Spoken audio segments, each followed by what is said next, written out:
Parting wings is a two-hand attempted choke potentially, or a push potentially as well. Something coming on a direct line, two hands coming at you. The main thing here with the parting wings concept is exactly that. We know that our wings are essentially our elbows, and in this case, we are parting our wings. This is a familiar position which we'll use in several techniques, or at least we will come through this point on several techniques as we go. With parting wings, we are obviously going to, with direct force being applied towards us, we are essentially going to take a step back.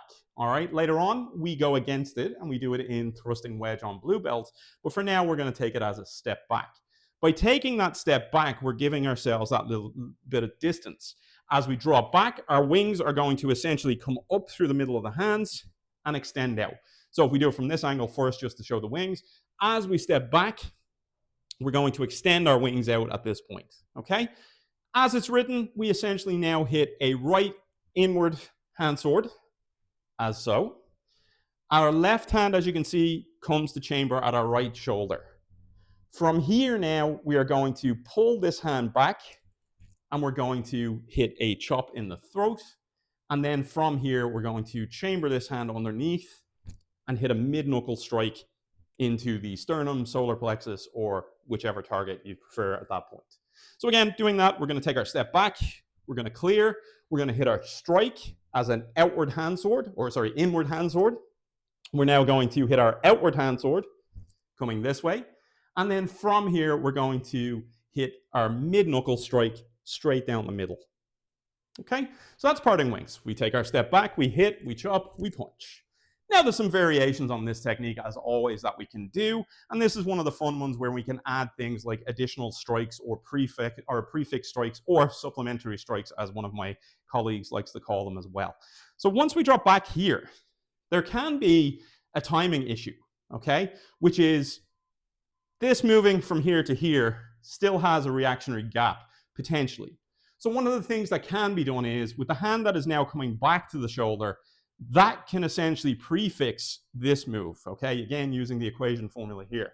So when I hit it, this could be a flash across the eyes just to distract or obscure view, or it could actually be an eye hook or a claw shot or whatever you may need it to be.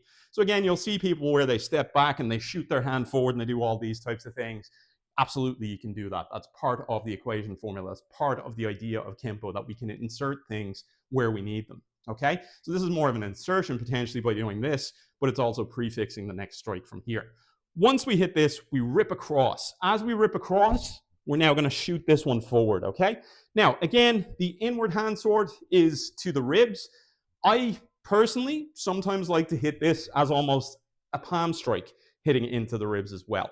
It's more direct and I can put more behind it. So to me, I like that strike. But again, it's a choice and it is variable. You can do what you want at that stage. But once you step back and you hit, this rake across the eye is the next thing we're going to hit. Once we hit this coming in, we're going to rip back and we're going to hit that outward hand sword, hitting against the throat, or potentially, again, checking the sternum if the throat is not available. You don't know. Could also be a nose strike if the head is coming forward too much. So once we have that check, that's to straighten them back up. We're now going to pull this one down and we're going to drive this forward and hit, as I said, to the sternum or solar plexus.